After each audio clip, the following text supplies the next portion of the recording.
May kwento ako. Isa akong lalaki. At share ko lang ang intimate love and fantasy ko sa aking misis.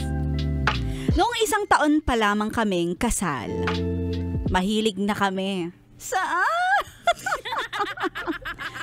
Mahilig na kaming mag-explore sa mga gusto naming puntahan.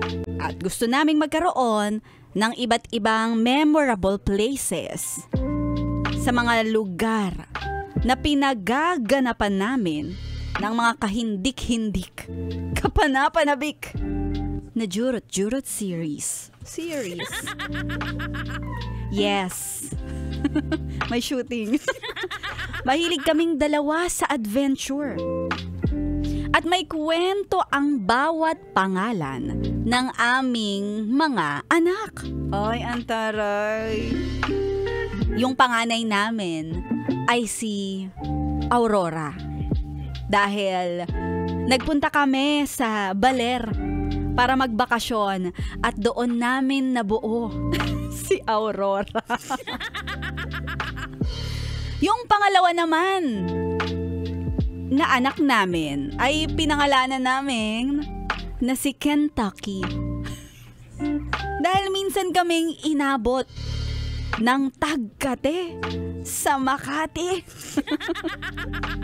At doon sa may parking sa tapat ng isang fast food, nakaparada ang sasakyan namin. At doon naman namin nabuo si Ken. Ay, Ken for short.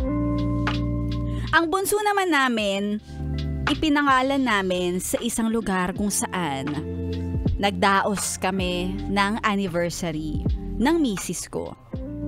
At siya naman ay walang iba kundi si Victoria. Ay!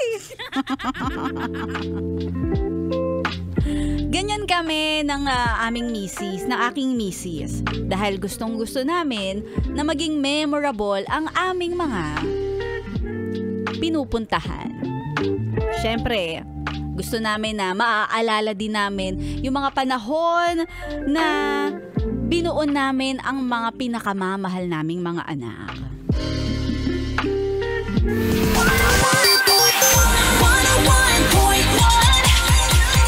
Yes, FM.